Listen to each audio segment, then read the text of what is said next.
Hi, friends. This is Keith. Before we get started with this episode, I wanted to give you a heads up. We had some internet problems while recording. There are a few segments of dead air, and the conversation appears to skip. I've minimized this as much as possible in editing, but it's noticeable. I really hope this doesn't distract from your enjoyment.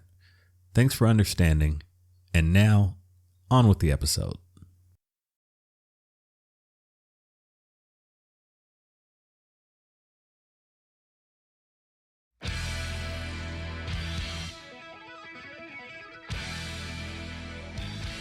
Hi, everyone, and welcome to another episode of the Brockton Chronicles. My name's Keith, and we are closing out the first-time reading of my friend Andy, his first-time reading of Worm by Wildbow. Can't wait to hear what you have to say about this arc there, Andrew. You ready? I don't know if anybody can be ready for this. I think, as Tony had mentioned previously, if I just read this all in one shot, I would feel much more stable right now. But taking breaks and then jumping back into it, my head's still a bit of a whirl. But speaking of Tony, welcome Tony back again. Hello, thank you guys for having me. I'm very happy to be a part of the final arc. Yeah, looking forward to it. This has been a long time coming. All right, we'll be reviewing Arc 30, Speck. And as far as new business, I believe we have some questions and comments. Yes, we do. From YouTube, we've got plenty of good contributions coming in. First one we have from James Robertson. And James says, I stumbled upon your podcast during my second reading of Worm. I've never listened to more than a few minutes of any podcast, but I've listened to yours at every opportunity. I've truly enjoyed hearing different perspectives on this story, especially regarding Danny and Taylor's relationship. Now that I've rushed to catch up, I can't wait for more episodes, though I can't say I have the restraint to hold off finishing Worm. Anyway, thank you guys for all the work you're putting into this. Really hope you tackle Ward at some point. Next up, we hear from another new contributor, and I hope I'm pronouncing her name right, Annorator. Annorator says, hello, first-time commenter here. I've really enjoyed your podcast. I have a few questions for next time. The first question is more of a consider this interpretation than a question. I saw this on Reddit, but I couldn't find the post, so I'll do my best to paraphrase. Consider a meta-narrative. The cycle of the entities going to inhabited planets, distributing shards and collecting data via observation of conflict is a parallel of an author creating stories, since stories cannot exist without conflict. An author writing various stories with the same setting and characters, but eventually they get bored or simply done with the setting and leave it behind. What do you think of that interpretation? And what does it mean for the characters now that their author is dead? Perfect lead into my second question. Are you going to review Ward? Third question, did humanity's victory really matter? The fact that Eden had a chance encounter with a third entity, astronomically speaking, implies that there are millions of entities out there. I'm going to chime in first with the first question regarding the meta-narrative idea. I really wish this had come in when Daniel was on the podcast, because he could speak to that.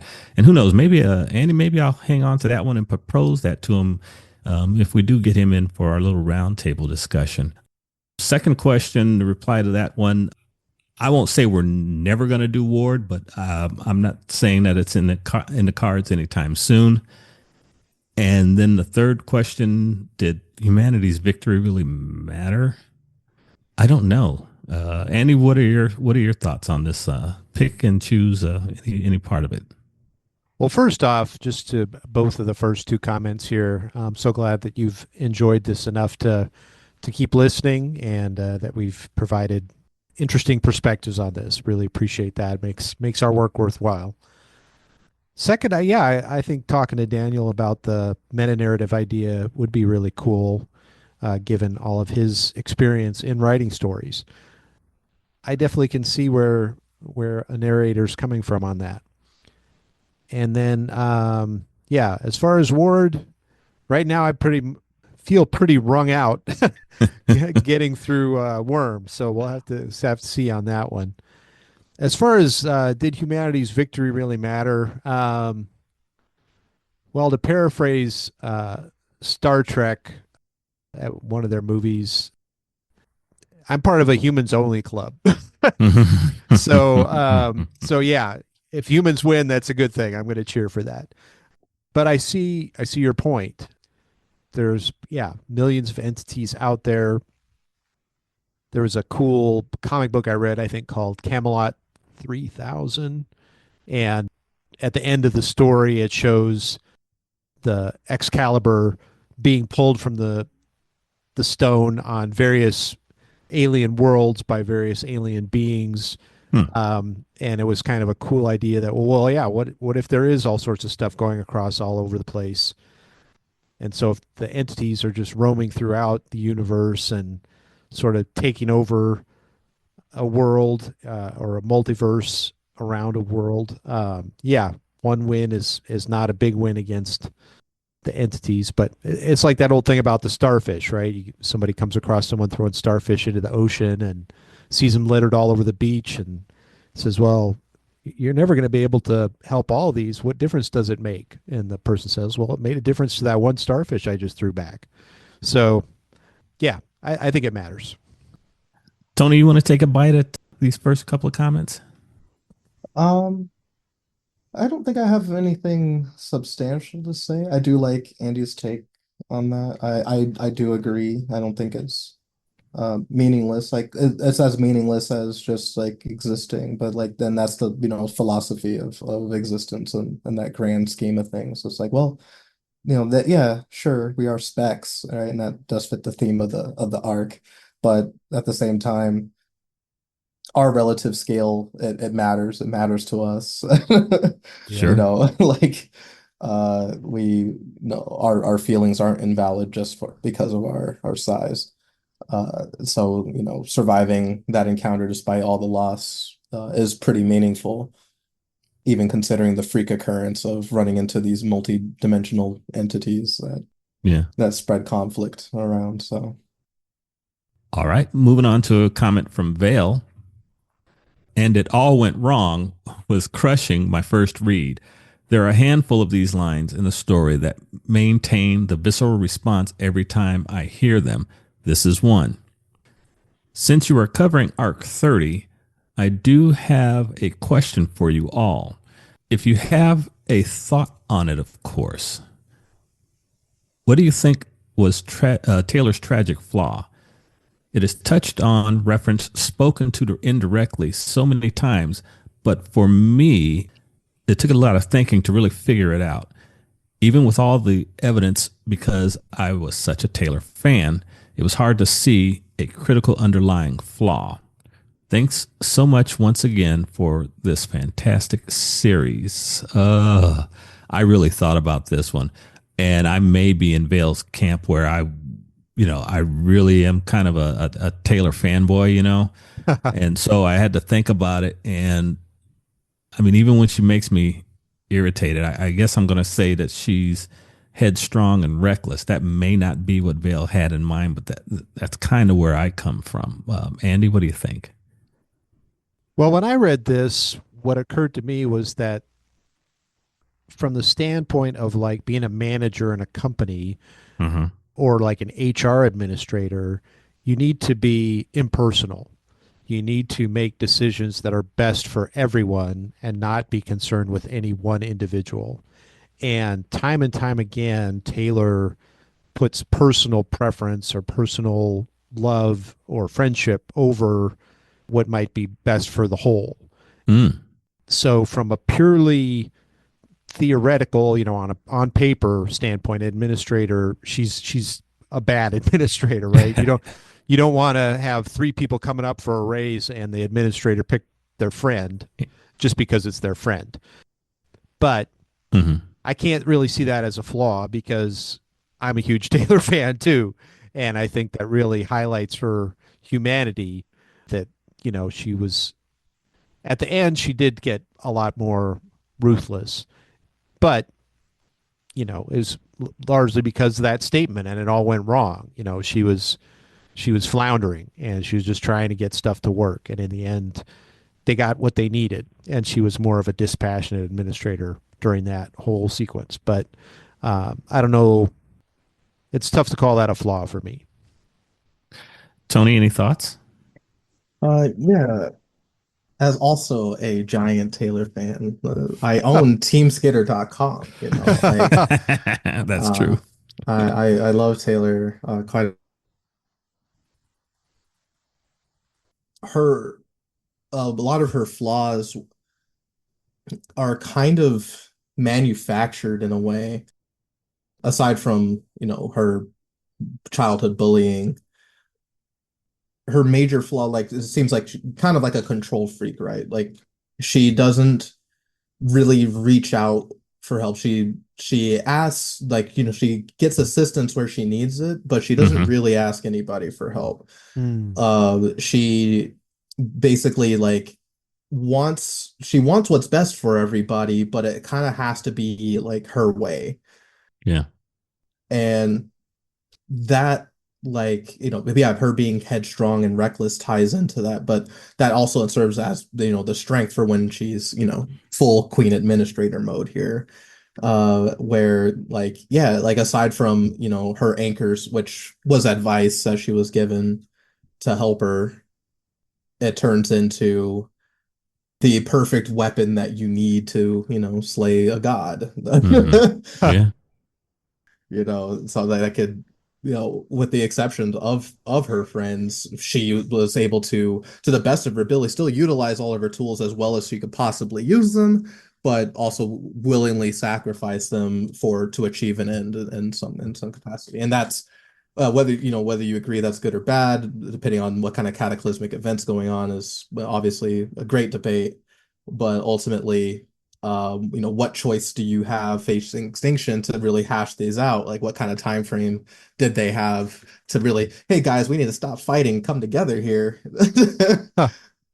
Maybe you needed a Taylor to, and as we saw in the story, kind of like show you, like, yes, we need to work together. This will work, Hmm. even if it's my way.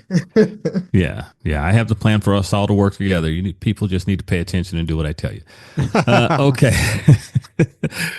Moving on to the next question and comment. We hear from Megafire once again. Megafire 7 has a lengthy comment, and so I'm going to pull a few things from it and mention them. And then, Andy, you feel free to do the same. First up, in the context of my previous comment on that arc's interlude, it is so very funny that we learn more about Dr. Mother in Contessa's interlude than we did in her own.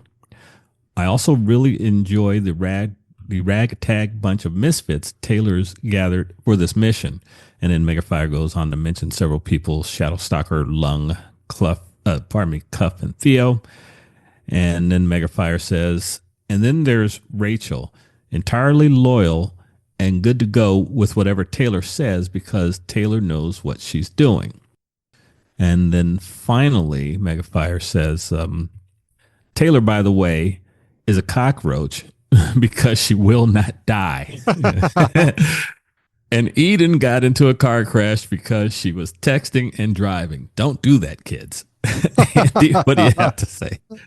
Well, that last comment is classic. Yeah, Yeah. that reminds me of the old Life of Brian movie by Monty Python, where he's fleeing from the Roman soldiers and he gets to the top of a staircase that hasn't been built yet, so he just jumps off and he lands in an alien spaceship and then they crash. Wow. But yeah, that's and the yeah, cockroach that won't die. Yeah, I can remember Yeah. you actually, swat something and a couple of legs fall off or whatever and it just keeps moving and you're like, "What the heck?" But yeah, Hmm. that describes Taylor there for sure. As far as the other stuff, yeah, I mean, I think the Doctor Mother and Contessa interlude comment is kind of classic Wildbow. Hmm. He did that so often in interludes where it's from one point of view, but it's shedding light on all these other things, Right. bringing in all this other context. And I really like that about the interludes. And then our final comment is from Johannes E. As the next arc is the last one, I figured I'd take the opportunity to thank you for the opportunity to experience the story yet again. It's been fun following Andy's first read, and it's led to many fun discussions along the way. Hope to see more from you, whatever may be next for you. Johannes was one of our OGs, and so thank you, Johannes, for the comment. We are glad that you stuck around for us these many months and going on just over 2 years as we come toward the end of this project. We've always appreciated your comments from you and Megafire and everyone who's taken time to. I mean, heck, man, if you took time to listen to one of our episodes or for however long, we really appreciate it. That's time you didn't have to offer up to us, and we're grateful for it. Definitely. Yeah. Okay, so with that out of the way, we are going to move on into our review. Okay, and as I said when we were warming up, Tony, I'm really counting on you to help walk through this thing with us. Beginning Speck, Arc 30, Chapter 1, and Taylor wakes up from something. Now, Panacea's done this is, and actually, let me start with you, Andy. What do you? Yeah. Wildbow gives us. It's another one of these. What happened here? Kind of moments in a story full of them. I was really lost when I first got to this segment of this arc. Yeah. This was a challenging part here. But yeah, I think we touched on it last time. You know, the last thing you want to hear when somebody's performing surgery on you, whatever, is like, oh no, that's not Yeah, right. right. Oops. Uh, Seriously. so yeah, she wakes up and yeah, everything's messed up and she can't even like talk. And Let me phrase it, put it to you this way. I think that I was completely subverted. My expectations were completely subverted because this is precisely the opposite of what I was hoping would happen. You know, the other we got to beat Scion, and so being the superhero genre newbie, you know, I'm like, no, what's going on? What do you mean her power is dropping? Yeah, Taylor What the heck? unlocked, and she goes Super Saiyan and goes, phew, and it has like giant bugs, summons giant bugs coming out of Yeah, everywhere, and exactly, yeah, like reanimating prehistoric bugs out of the earth, you know, that turn into these hmm giant things and they're just they crush Scion under the sheer weight of their bodies or something. Yeah, I was not expecting yeah, her to just be totally handicapped basically by whatever happened, you know, and it's just like, oh man, this is horrible. yeah. Like we said, Panacea, in an effort to help, has done something. And then as Taylor's beginning to realize her powers being diminished and adversely affected, she's like, stop. She's thinking to herself, stop, Panacea, stop. And she does. But it takes a few moments for Taylor to realize, Tony, she takes a few moments for her to realize that she's actually controlling Panacea. yeah, yeah, they basically slowly start to like. Actually, Andy, how did you feel about how this was introduced? Like, what this was, how it was introduced to us? I was pretty much in the dark. And then yeah, Panacea stopped and then Marquis starts realizing what's going on and but I was still trying to figure it out and I think I just don't have enough of the I kept thinking, all right, yeah, Super Saiyan, you know, what's the cool thing Mm-hmm. that's going to happen? What's going to go on here? But like the villains right away knew something was villainous. See, good point. I was just about to go there. The characters in story got there way before I did. Yeah, exactly. That was the point I was trying to get at. Was like they're all, oh man, this went really bad, and we all need to back off. And Marquis tries to. And maybe it was because his daughter was involved that he realized so quickly that something was wrong. But yeah, I think just that he was so used to being around villains who were doing things. Not that Taylor was doing things for an evil purpose. She didn't know what was going on necessarily, but Hmm. he immediately took it that way and then tries to thwart it. Yeah, I think canonically, Marquis, I don't remember if it's actually a part of his passive power or just his battle sense, but yeah, you're on the money. He basically Marquis has a really good awareness of like the general like vague threats of other capes. Hmm. Okay. I'm not sure if it was, I don't remember if it was a part of his passive or not, but he's very strong, and that's why he was so successful as a villain, because of that kind Oh. of intellect.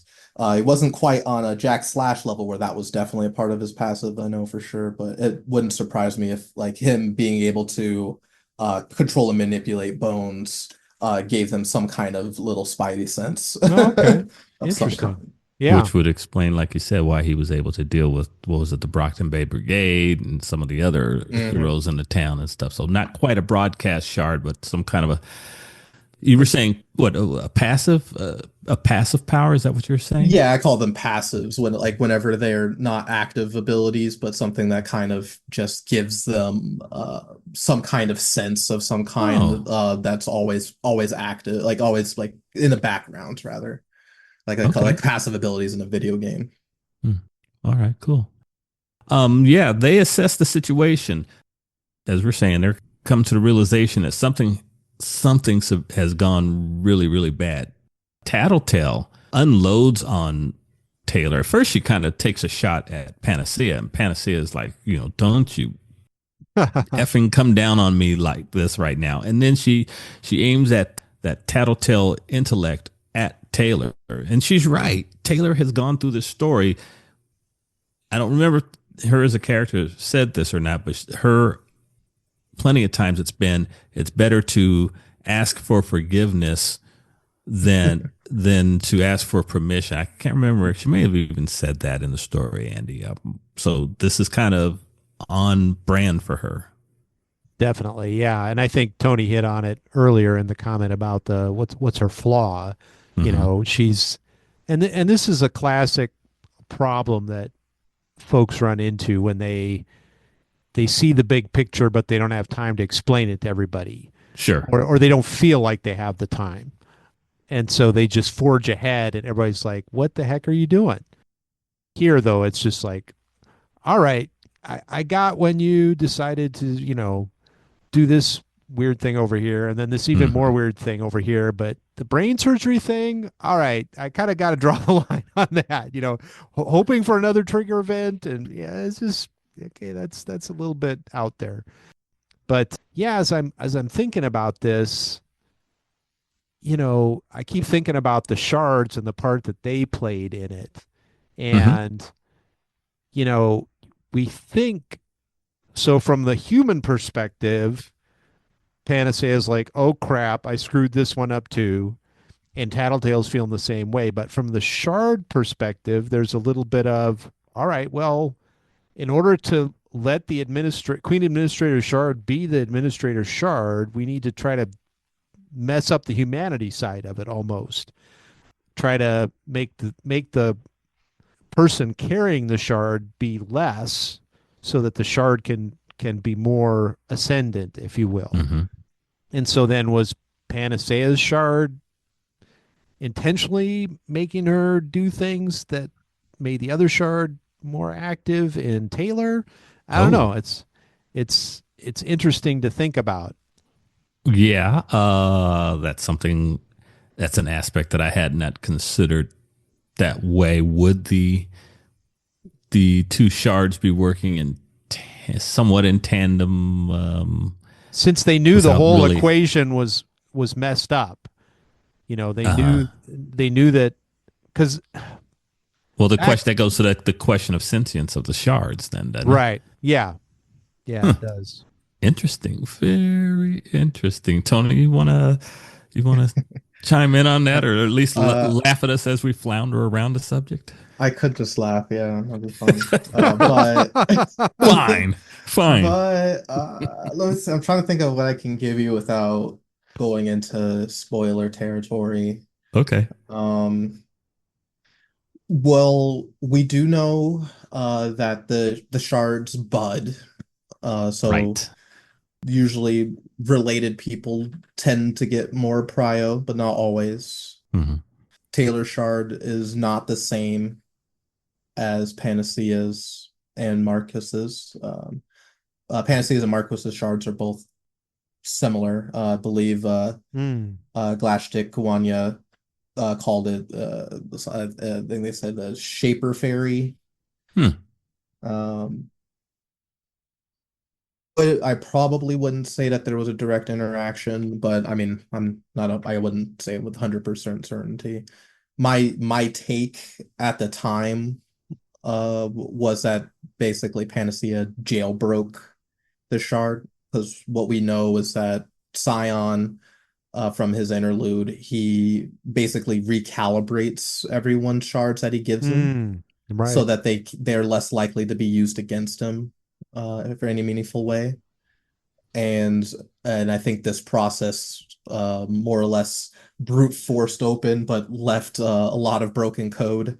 So you kind of have the administrator shard basically upgraded to be able to handle higher sentience at the cost of the host's own mental faculties to handle that load. At least that's the way I interpret it. That makes sense.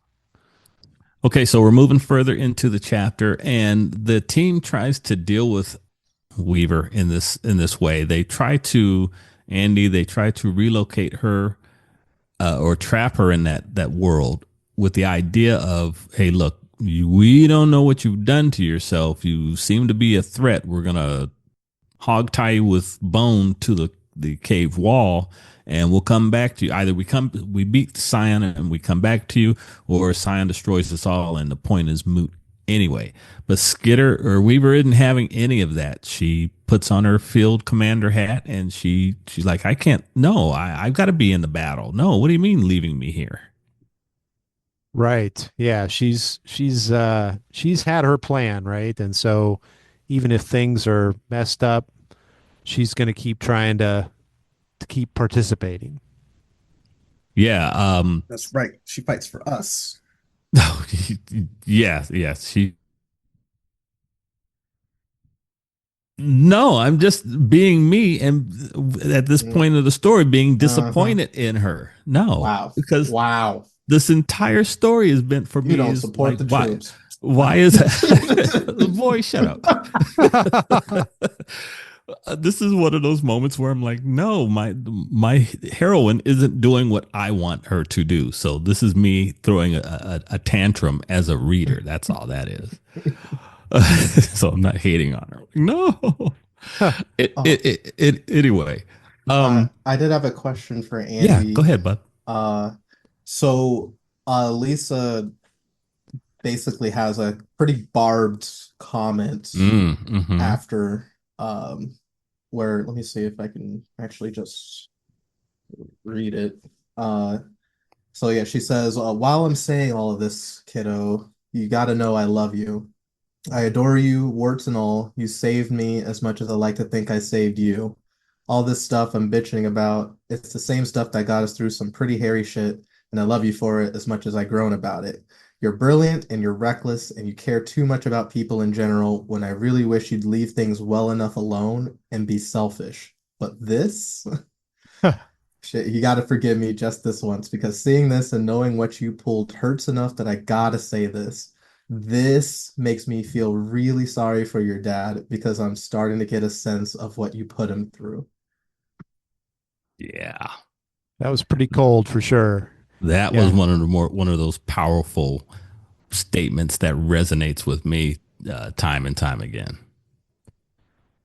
It's tough. I mean, I can't think of a good analogy, but yeah, to get back to it, when someone sees the big picture and doesn't have time to explain it to everybody, Mm-hmm. then sometimes it comes across as them being, you know, just really out for themselves and just doing whatever they want. And but Yeah. we keep seeing behind the curtain and seeing that that's not the case. And I don't know, maybe it's because I tend to be the same way. I have the plan in my head, Uh-huh. and then people want me to stop and explain. I'm like, it's okay. It's under control. And they're like, no, what's going to happen now? What are we going to do then? What are we going to do this? I'm like, we're doing something now. Can we just do this? I don't have time to stop and talk about that other thing. Right. And yeah, usually people don't appreciate that. Yeah. And so she does escape from Marquis's attempt to keep her jailed in that one cave in that one world. And she leaves. She does go back. She has that conversation with, well, Tattletale talks at her and throws those justly deserved words at her. But she's like, hey, you're going. And Tattletale asked me, almost realizing it before I had. I nodded. Good luck, she said. You know where to find us. I nodded again, taking to the air with my damaged flight pack. As we're heading through the end of this chapter, she says goodbye, Undersiders, and she's moving on to start her mission to try to help them defeat Scion. So moving into chapter 2, I think this is where she begins to realize that she can grab a hold of the wounded capes. Tony, this is where she starts gathering up her forces. Yeah. Actually, and before we move to chapter 2, I did Yeah, also want please. to ask how Andy felt about Rachel, her action at the near the end of that chapter. If you had any thoughts of her basically willingly stepping into Taylor's space. I thought that was pretty cool, but when it happened, I was surprised because of the way everybody else was backing up. Hmm. But then I thought about it. I'm like, well, I mean, Taylor had really formed a bond with Rachel, and Rachel, from that kind of pack mentality, you know, just because something is different doesn't mean the pack is going to turn on the other member. And so, she was willing to kind of give her the benefit of the doubt, if you will. But I thought that was a cool way of Wildbow continuing that philosophical thread, if you will, of that bond that Taylor and Rachel had. Yeah, it's a far cry from her kicking her in the teeth when they first met to Yeah, things where, Yeah. things have come a long way. yeah, to where now Taylor's can execute control over people, and now Rachel is like, okay, she's got a plan. I trust her, and steps within the sphere. And then Taylor's like, no, no, no, step back. So She trusts me far too much, I thought. yeah, Yeah, yeah.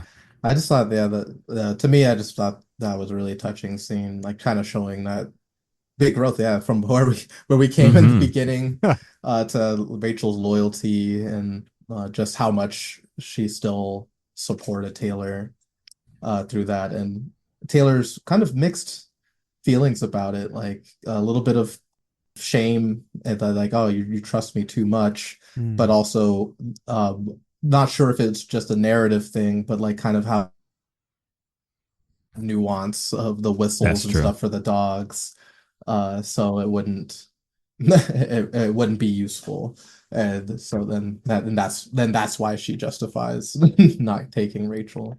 Right. Yeah.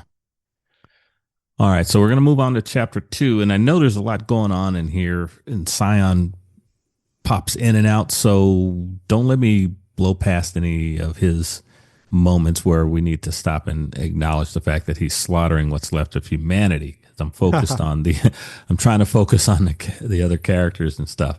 Um, so yes, she's out there trying to figure out what capes can serve her purpose now, and I believe she does. At this moment, she does have the. Oh no, okay. So during this chapter, she grabs up the door maker and the clairvoyant, and she's looking for her swarm. One thing across the span of this arc, Andy, how she speaks about the people in her thrall does become less and less human. You know, Right. I thought that was something that was we need to make sure we cover as we move forward, because one time she's mentioning people and then they're drones and they're just minions, so that really or I guess that shows the loss of her humanity along the way.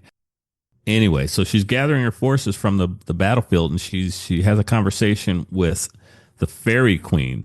Is Glassicwinier trying to help her or serve her own purpose? Yeah, it's hard to determine at this point. You know, yeah, she's in a weird position because when folks die, that actually helps her out. So Yeah. it's kind of yeah, keep throwing people into the meat grinder. That's cool. That's all right. That works for me.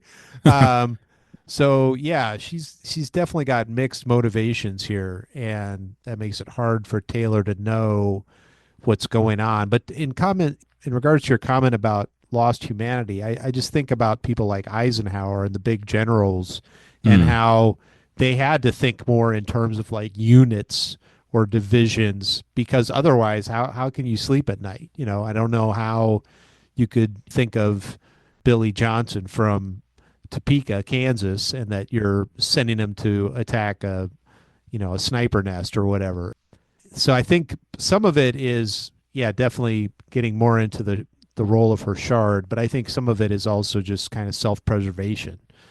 But anyway, I'm once again asking, how are you finding the Fairy Queen untrustworthy? I don't get it. She's huh. been on the level this whole time. Yeah, like when she was the battle at the oil rig when she was hovering patiently over the slowly disintegrating body of Weaver in the water, Tony. Yeah, I believe Andy had a visual of her sitting there with a napkin on and a fork and a knife, waiting to hang Yeah. up her soul.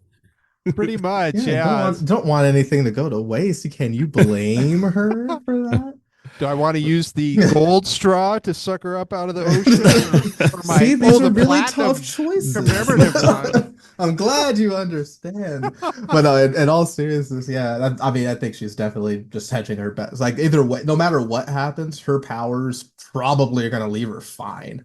Right. Like Yeah. the more capes that are gone, the more ghosts she has at her disposal to just be like, see ya, and Hmm. just go for a hopefully eventually untouched world that might not even have to be an Earth at that point.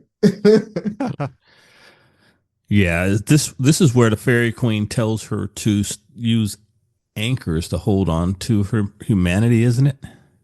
Right. Yes. And so she tries to do that. Yeah, she comes up with several different anchors. Then we get some scenes from around the battlefield where I think she starts throwing capes at Scion.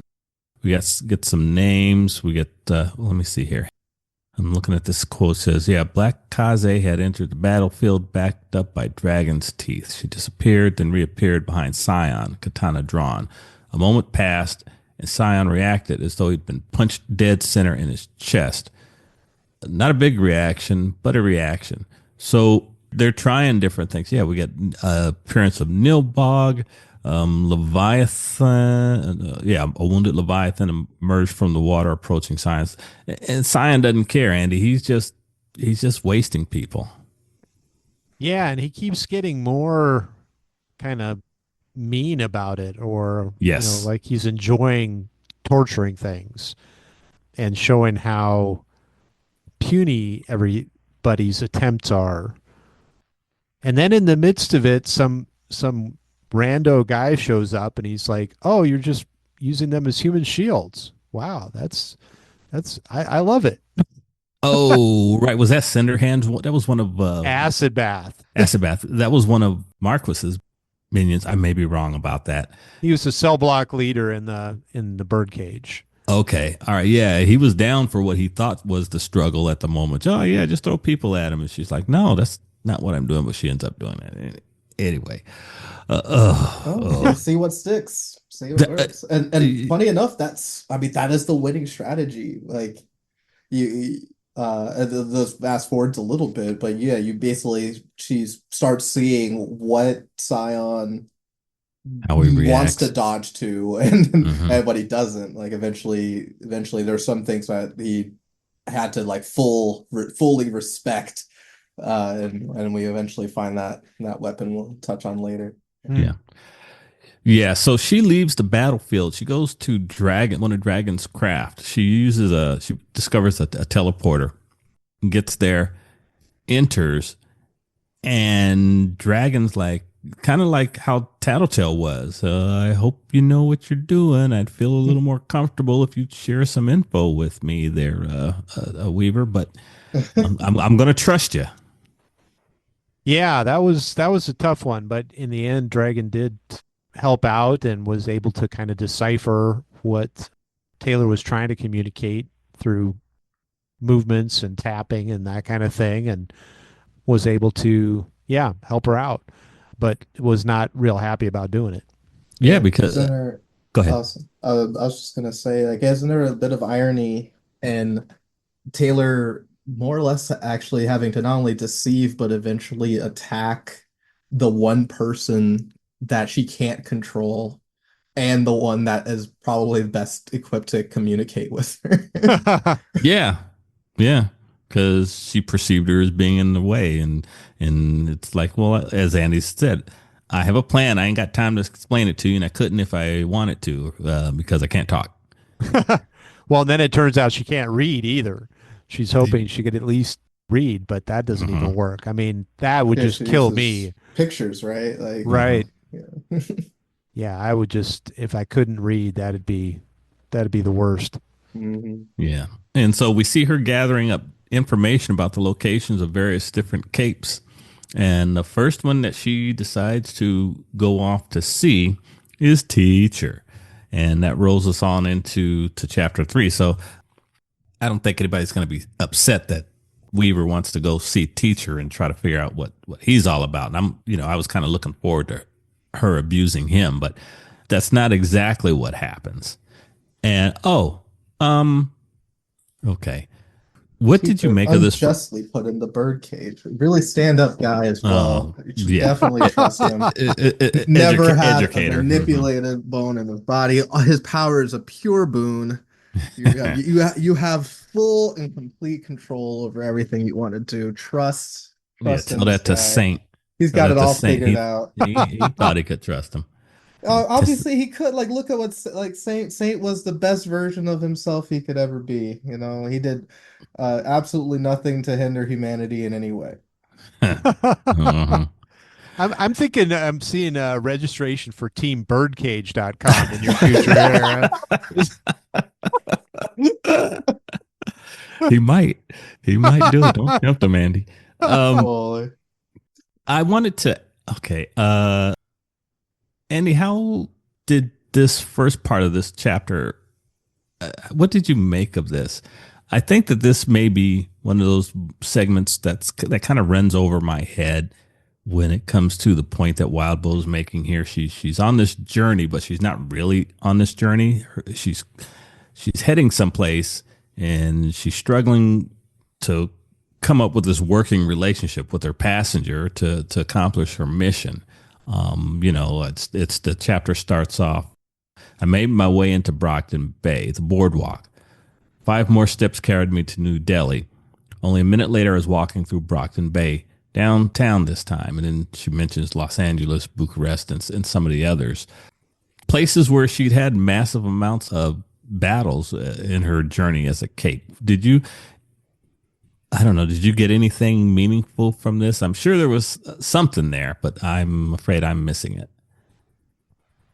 I guess what I figured was it was a couple of factors. One is she had kind of come up with the idea of really having more control over Doormaker and the Clairvoyant, and she was starting to use the portals as weapons, and like dimensional redirectors, if you will, of like being able to manipulate people through a portal and that kind of thing, bring them within a 16-foot range, Right. even though they weren't.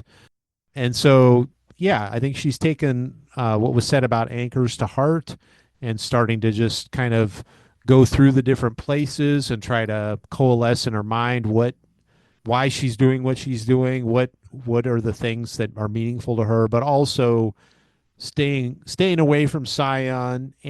and just getting a better comfort level with the whole portal transition and manipulation. Let me read this. Okay. I don't know if this helps my argument or not, but let me try. Home, I thought. This is home.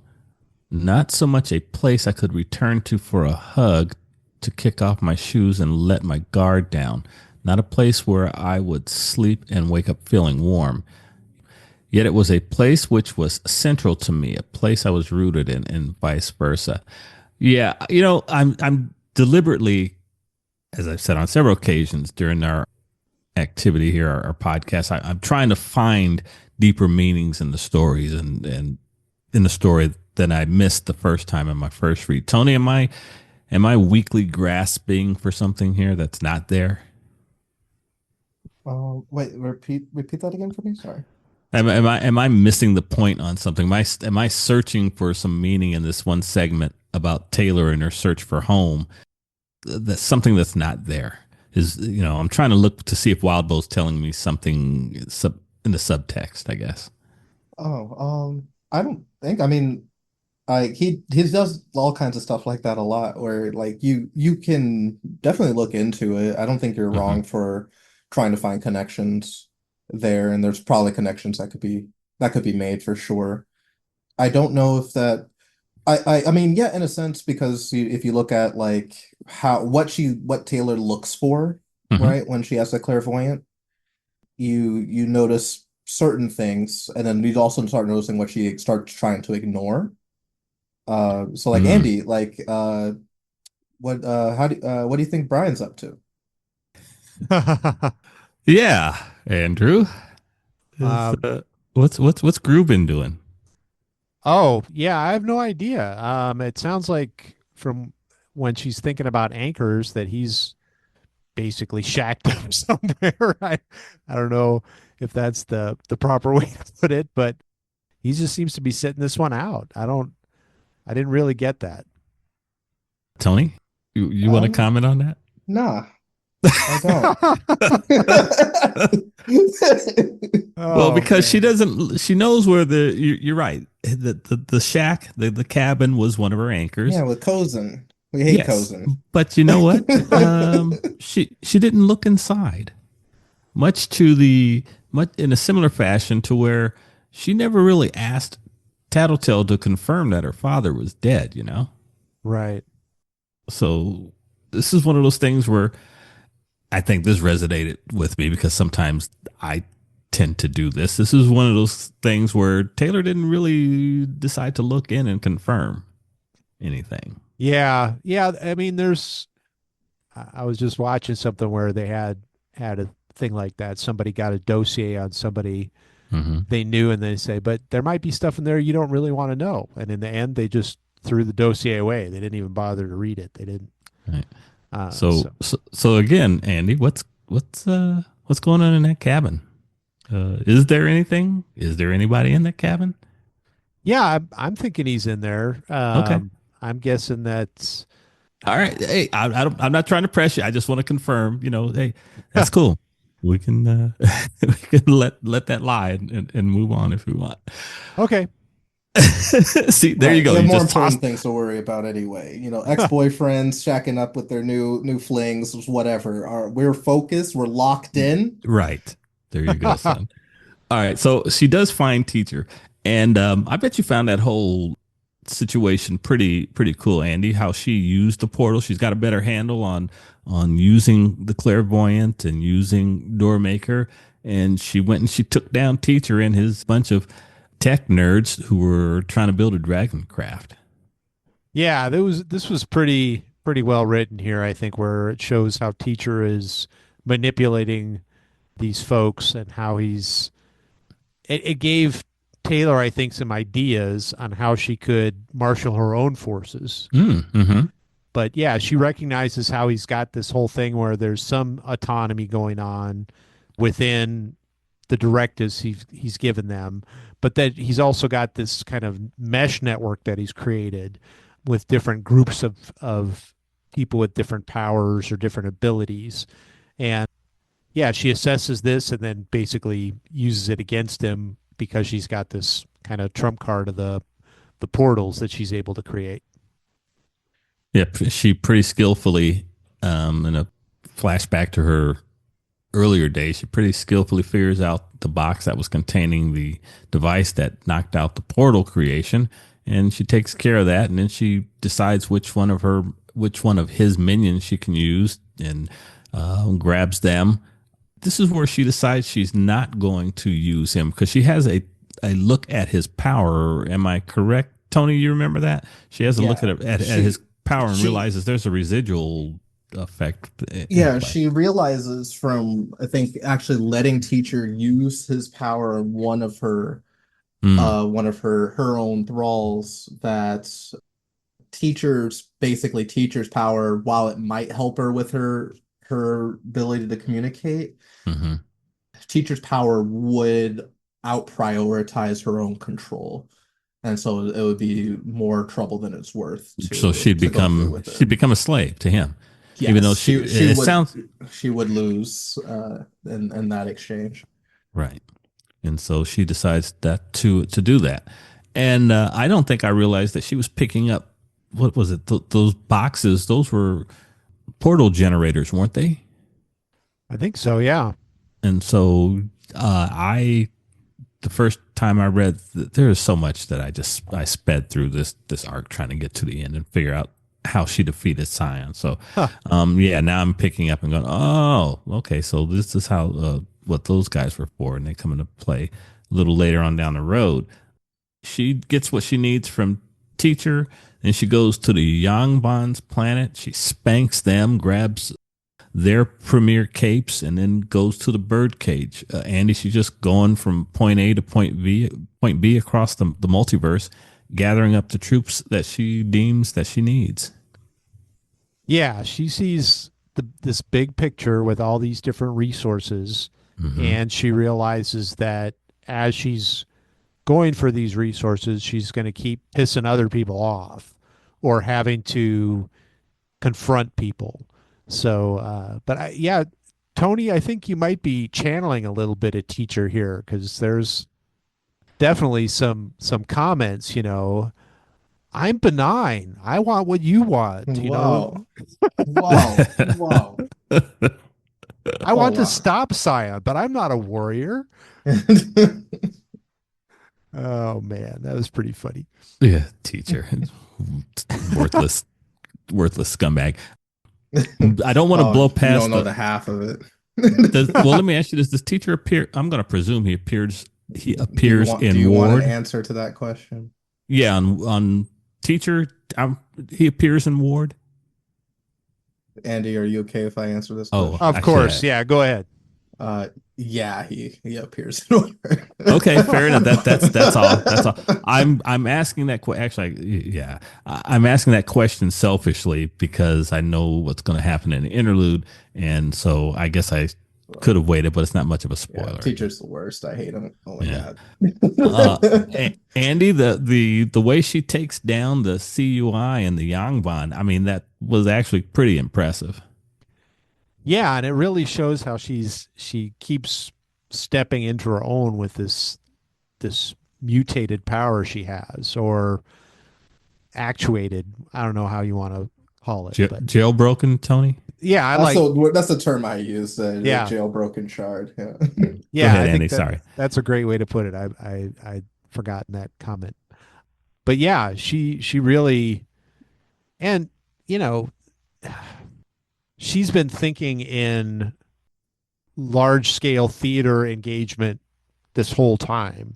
And then she comes across somebody who's just built like a fortress. And so it totally makes sense that she's able to start taking it down piece by piece. Mm-hmm. The CUI, I mean, to step on their side of things for a minute, they actually did a pretty good job of, and they were ruthless about it, but they did what they needed to get, what was it, 300 million people on their own little planet. And it wasn't going to matter, I don't think, ultimately. I mean, Scion wouldn't let a population center that big survive. But anyway, so good on them for that, I guess. Bad on them for how they went about it.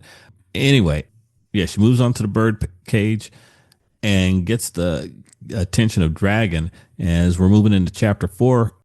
she takes on Dragon, and they have a battle. And for a while, it looked like she killed her. Yeah, yeah, I thought that it was one of those oh no kind of moments. But, Taylor had seen that there was going to be a confrontation there Hmm. and that, she was going to have to, Dragon was just going to let her waltz into the birdcage. There was a reason a bunch of those folks hadn't been let out, but Taylor wasn't going to hold anything back. I mean, everything was an option. And so, yeah, she starts figuring out, trying to find these weak points, realizing that there's a little bit of similarity between Dragon and Scion and Eden, that they're concentrated in certain spots, but they Mm. draw from a vast well Hmm. of components or resources. And so she starts hitting those different resources. And yeah, it looks like Dragon just winks out. And then she feels sorry. Right. Yeah, the It's like, Dragon's dead as far as she knows, but then she feels sorry. Fortunately, Dragon, being the super genius shard enhanced AI, had cleverly figured out a way to fool Weaver into thinking that she was dead, and then Weaver is relieved. Oh, good. I killed you, but I'm glad I didn't. right. Yeah. I'm glad you didn't fully kill you. Only crippled you to the Yeah. brink of your existence. But yeah, no big deal.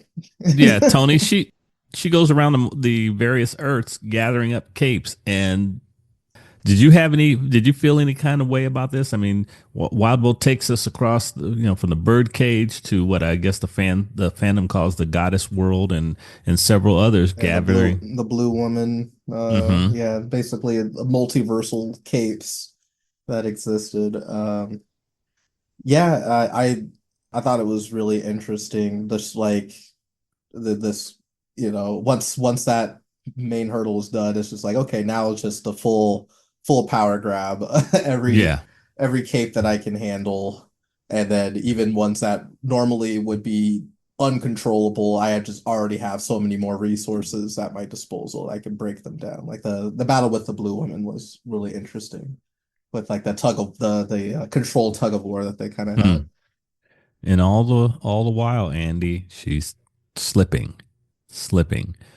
Language is already gone to her. Her ability to read, and slowly but surely, her ability to think is going away. Interesting juxtaposition between her ability to manage capes in a fight and the slow but inevitable, it seems, loss of her humanity.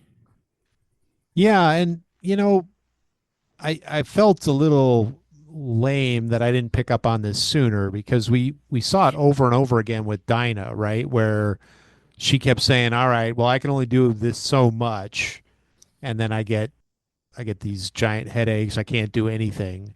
And there were other instances where people had a limit to their powers.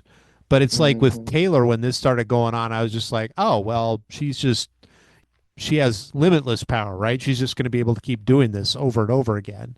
And it wasn't until that, I can't, was it Mord Nag had a stroke or Mordnog, something? yeah, Yeah. yeah, Then right. Oh, yeah, I was like, oh, wait, these are, yeah, these aren't, and even if they were like machines, in movies, somebody's gun sometimes jams or right. a bomb is a dud. It's not like being a machine makes it like it always works. But I got Interesting way for Wild Bull to remind us, as if we needed reminding, that these are human beings that she's throwing around here. Hmm. exactly. Yeah.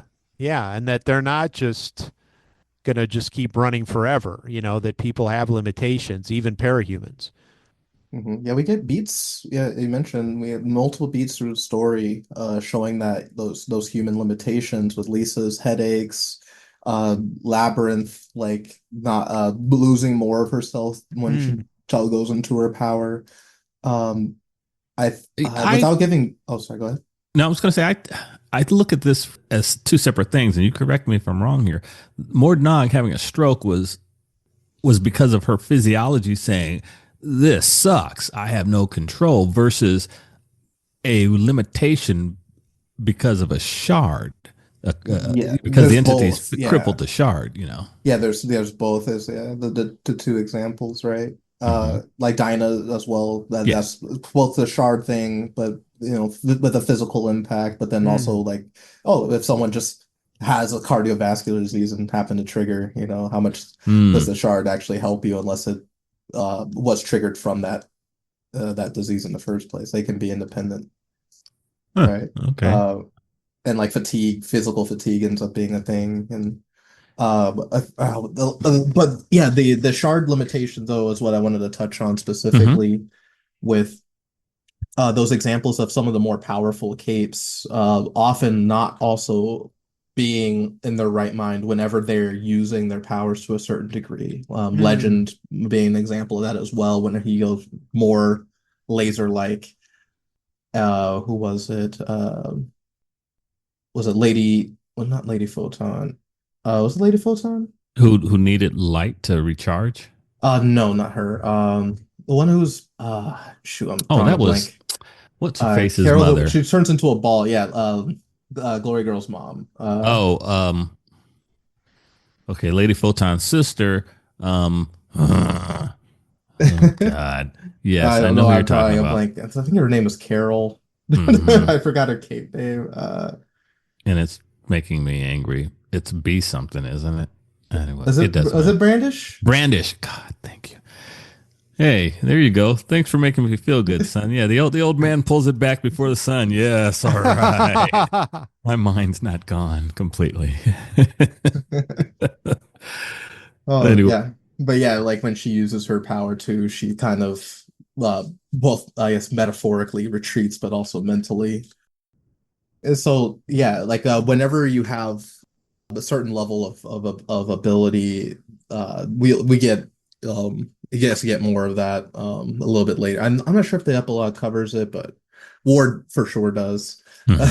Okay. But yeah, you could kind of see the impact. I think Wildbow even had a Reddit thread where someone asked like what would a theoretical, category 15, like of whatever category, and then 15 look like. Hmm. And he kind of described how much influence the shard had over the person's consciousness at that point, where there will hardly be any of that person really there if there was that much power that the shard had. Mm. Wow. Okay. After she's fighting Scion, doesn't okay? So the final fight against Scion is in the next one, and that must be where he grabs her by the throat. Okay. So Dragon successfully pulls off that feint. As we're moving further down into this chapter, let's talk about her sniping the fairy queen. You know, she manages to get her under her control. Yeah, And that you probably didn't see that coming. I did not. No, I figured, yeah, it'd be just a repeat of the oil rig kind of thing where there'd be this standoff, if you will. Hmm. But yeah, no, Taylor's additional control has allowed her to gain the upper hand in this. Did you have any remorse for that moment, Tony, where she took her down? Um, You feel bad for the fairy queen? you know, it What are your I thoughts about her as a character? my Is my she one of your genuine peeps? thoughts. Yeah, well, is she one of your peeps? Is I find her a very interesting character. uh-huh. Obviously I'm joking about how trustworthy and stuff like that. She is. I just find her. I like those kind of cryptic, enigmatic characters like that. Mm-hmm. And kind of like the that power scaling that exists that you don't always get to see directly, but you know that they're a problem if it comes to it, kind of thing. Mm-hmm. So yeah, I don't because if I recall, I thought she kind of thought she could struggle, like she was like, I could break out of this, but I'm like, I just let it happen. Yeah, yeah, yeah. Oh, yeah, yeah. That's true, right? She makes one final visit to the area where Tattletale and them are held up, And then she goes on to deal with Scion. Yeah, okay. I want to read this last section here where it's toward the end of the chapter, and she's trying to find her anchors, and she's trying to remember, her dad's house, her mom's grave in Brockton Bay. Well, how I even remember how to find it, and I don't have time. What else? Reading from the text here says, what else? The mantle of power, of course. Yes, tattletale. And I reached out to find others, and I failed. It it. I'm presuming she's thinking or trying to speak. Or it would have to do. This was it. Finally, everyone was working together, and they're all working together because Taylor said we're working together on my terms. Yes, Taylor, Yeah. we're working together. Yeah, man, pretty much. For the Oh, swarm. huh? What was For that? the swarm. Yeah, for the swarm. Yeah. Yeah. Yeah. And then we move into chapter 5, and it starts off with this broken thought process. And it says, now for the clincher, the ultimate strategy. She uses her portals, and I believe she's trying to stay ahead of Scion. Is this, or am I thinking that might be the next chapter? Yeah, that's the next one. Oh, okay. All right. So she's trying to set things up. She grabs the Ash Beast, who was actually just a kid inside this swarm. Yeah. Yeah. Basically a class S threat with just a little kid inside. Yeah. Yeah, it moves at walking speed, but it's just a never-ending movement of explosion and fire. And then, Speaking of Class S threats, Andrew. Yeah. So, oh, maybe that's later. You know what? Hold on to the idea, the Class S threat moniker. I don't think are that's you talking yes about who yet. I'm thinking of? Yeah, I'm sure I am. I was going to paint a picture for Andy, but it may be premature. Okay, so yeah, so Andy, she sounds like she's got some decent firepower. She's got Mordnog, she got this Ash Beast, and she's attacking Scion, and his well is just too deep. It's too full. There's not going to really be much he can do. They can do. Right. Yeah. And the other factor that enters into this is that an attack might work for a little while, but then Scion figures out how to counter it or how to, nullify it. And so it's it's like trying to get him surrounded by all sorts of different things going at the same time, but he's just so Hmm. powerful. And then yeah, as you said, the well is so deep that at times he'll look kind of beat up a little bit for a minute, but then yeah, he just reconstitutes or whatever. And oh, he figured out that one. He stops that from not working anymore, stops that one from working anymore, snuffs that person out. You know, Yeah, yeah. I thought that one description, I forget if it was in this section where he slices everybody, but not deep enough to kill them, but like the edges Oh, keep yeah. destroying, disintegrating around the edges with this golden light. It was like, dang, that's messed up. Yeah, Tony, this was all part of Sion's journey because Hmm. we know that he's emotionally immature and Hmm. he's growing, and that emotional growth is in the form of anger and despair, but now it's turned into cold-blooded, I don't know, just destruction, Torture. Yeah, torture. like Yeah. he's playing with his food now. Like Yeah. he at No, the seriously. Yeah. yeah, but Yeah. prior to it was it's just a casual extermination, Hmm. blah blah blah. But now he's starting to pull the legs off the ants Hmm. individually, and and kind of that really primal violent urge to watch misery and despair. It's not good enough now to just kill him. I gotta let him know, you know. Yeah. Yeah, Andy, I think you said last time that yeah, he was a man enjoying his work or something along those lines. Yeah, yeah, he's been given this kind of directive, and I guess a small part of me can kind of feel for him at how sideways this whole thing is gone. Hmm. But dang, to see it lived out or died out like this is really hard. Yeah. They do come up with a strategy. Okay. I want to say I really like how this ultimate strategy of throwing fake or facades, images of his partner really mess with him. And Tony, doesn't this kind of go back to when Taylor, the oil rig battle, where she thought that Scion kind of duplicates bothered him to a certain extent? Am I reaching really far out of nowhere, left field to try to make that coordination where seeing the duplicates and getting a reaction versus these faux images of his partner elicits an emotional response? Am I stretching that? No, I think that's a good point.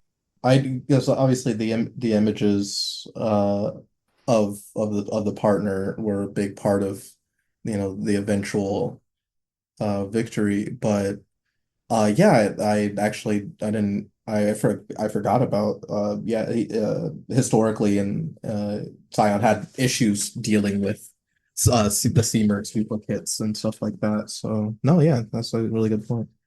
I think that combination of things really did mess with him. Yeah, Andy, they were hitting him pretty hard. They did get some licks on him. I mean, she found a way to drop nukes on his head, for God's sake, and he just kind of shook it all off. Yeah, yeah, she trapped him in there, and then she was thinking about, well, if parahumans are part of my swarm, why couldn't civilians be part of my swarm? We got Yeah, all these sure. people, throw everybody at them. And then she thought, well, no, but let's use their weapons, which Hmm. makes sense, like you said. Yeah, let's see how he handles nukes from 200 different Human, Earths in the Hmm. multiverse. human Um, weapons. Yeah, but I mean, pull out all the stops. exactly, yeah. Now, I want to read this one section of the chapter where she kind of figures out something, and it has to do with foil. And you know what? Stepping back to my first read, I didn't realize that she had gone back to Earth Aleph and collected Sundancer and The Genesis and Ballistic. Travis. Yeah, yeah, it didn't register at first. But anyway, I want to read this. It says, where she discovers that foil might be a weapon. It says, I looked at foil. I took control of her, had her bend down to grip a rock. I channeled it with her power. A moment later, I brought Ballistic through. He used his power on the rock. I was already moving the group to safety when Scion evaded the incoming projectile. His future sight power wasn't like Contessa's, narrower, lacking imagination, but he set up contingencies. If X happened, then the power would automatically kick in. Apparently, the cost of being hit by Foyle's power was worse than whatever it cost him to use that power. Not a magic bullet, but it was a good, quote unquote, effing thing to know. Could I break it, abuse it? So, Andy, she sees something here. The strategist is still in there. Something registers, and she kind of holds on to that. Yeah, that's sometimes you can use how an opponent reacts in a way against them. It's like a thing from football, right? Oh, You yeah. you may know a play's not going to work, but you see how the linebackers react to it or whatever, and you see how the defensive coordinator is setting things up if you do a certain formation. So it's a feint, right? You're Oh, yeah. just trying something out, but you see that, and in this case, it's almost like because he's not Contessa level, he's just keeping himself out of danger from what he perceives as the greatest danger. So that could mean that if you can fake him out into thinking that one thing is worse than another, he could just step right into the thing that actually is worse. Yeah, Tony. And we know from the, was it Eidolon interlude prior to him getting snuffed out? Oh, yeah, yeah. Toward the end of that interlude, where Wildbow has told us that his Scion's decision to use the Path to Victory shard, yeah, how much had it cost him? We know we were told then that there is a cost in the amount of years, I guess, that he has available to him. but still using that power in this instance makes more sense than the loss of whatever years or whatever else it would have cost him. Yeah. Yep, that's right. So that ends up being the calculus he goes with, and yeah, he makes that decision. Tony, they use Bastard to make a false version of Eden to try to further get inside Scion's head, and it works. Yeah, and so it begins the plan to bully become full circle. Oh man, I Yeah. haven't even thought of it in that term. That yeah. Yeah. Oh yeah. Yeah, we start bullying the god with the corpse of their dead partner and faces everywhere and break down the human component. They figure out that Mm-hmm. Scion is becoming more human, but hasn't gone through the things that we've gone through as humans. They don't know how to cope, how to manage, how to like you're going through it purely alone with no other guidance to handle these newfound emotions that have come into play. And Yeah. so how would you I how mean, would you deal with parents, that? parents, friends, teachers, coaches, coworkers, we have resources as humans to help us, as you said, Tony, cope. And this guy, he got nobody. Yeah, and this is a totally unprecedented event for him to be going through, losing Right. losing his partner. And so, yeah, he has nothing of personal experience to draw on either. And then Andy, Doormaker's powers die. Looks like she used him to the point where the well has run dry. Yeah, and it's what you touched on earlier. She says stuff like that. Yeah, like oh, I'm using my assets up, or Mm-hmm. I'm killing my own minions. It's like, wait, what happened to them being like your friends and stuff? It's like, No, dang it, this can of soda's empty too. What the heck, yeah, by the end of it all, it's just a screwdriver here, a pair of pliers there, and whatever, It's just a Zergling or two, if you play StarCraft, it's not a big Mhm. deal. Just costing me a few minerals, just have to mine some more. Right. So moving on into chapter 6, things are in pretty dire straits here. I forget if this is where she picked up not Vista, Labyrinth and Scrub. I think so during this chapter. Yeah, Doormaker's powers are gone. Scion is losing his mind even more so, and things aren't good at all for our heroes there, Andy. What's it going to take to get out of this situation? Well, yeah, it's definitely in bad shape. And to top it off, Taylor seems to be slipping even further. She's having trouble even thinking words that she wants, and Right. having trouble to bringing them. But the Endbringers are trying to duke it out a little bit with and slow Scion down a little bit. But yeah, her thinking is getting harder and harder, and she's kind of just losing touch with herself altogether. It seems like. Is this where she starts getting more and more ruthless with her use of her minions? Or I mean, it's Yeah, been. I think Go ahead. I don't remember if it was here or earlier, but I think at some point she starts referring to them as her swarm. Hmm. At one point, she had collected bugs from various Earths as well. Correct. So she's got this. I have this mental image of her surrounded by this massive cloud of bugs and by these portals. And so get a mental image of that, if you will, Andy, and Uh-huh. set that alongside of not Mord Nog. What was the other one? The Egyptian cape.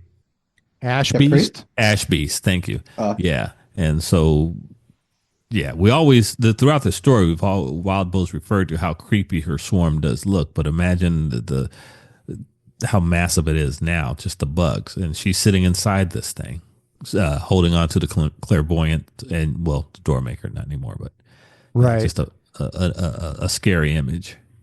The other thing, though, that they point out here at the beginning of this is that whereas things aren't going great, they're going pretty awful. Hmm. They have seen Cyan hurting, so there is a certain morale boost there, and they've just got a little glimpse of a possibility that maybe it's not a total no-win situation.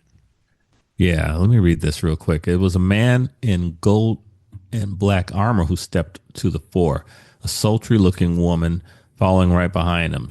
He shouted out, and his voice echoed, drawing attention from the majority of the crowd. That would have to do. So, we're talking about Chevalier and Ingenue, and yeah, her ability to remember individual capes, her anchors are dropping away. As we've already said, she's lost her speech and her ability to read. And so she's just the husk of a human, barely holding on to what's left of herself, trying to negotiate with her shard to help defeat Scion, Tony. And she gets there, but at this point in the story, it's looking pretty dire. Yeah. I mean, it's the thing that's the classic formula. In impossibly dire situations that become more impossibly dire. Andy, how did you think this fight would go? Did you have any idea of Yeah. like what you uh were maybe expecting or At this point, I was almost expecting that it was just going to be like a total extinction event, like mutual destruction. Somehow she was going to pull everybody together and just hurl them all at him at the same time, but he was going to go nuclear, and it was just going to be like that scene from the last Matrix, well, the third Matrix movie, I guess, where Hmm. Smith and Neo punch each other Oh yeah. in the rain, and then this giant shockwave goes out and moves all the droplets out of their way. That it just wiped everything out. Kind of like the emotional shock I felt when Taylor referred to Rachel as the dog girl. Yeah, the, Yeah, the dog girl spoke from her seat on the giant monstrous dog's back. You know, that hurt because that's Rachel, that's her girl. That's her bud, and there's nothing left. Oh, hold on a second. Hey, Tony, didn't at several times even at this point, wouldn't she? No, hadn't. She stopped referring to Defiant as Defiant, hadn't she? She'd lost everybody. actually, if I recall, that was one of the few names she remembered. Defiant at this Yeah. at this moment, also. Yeah.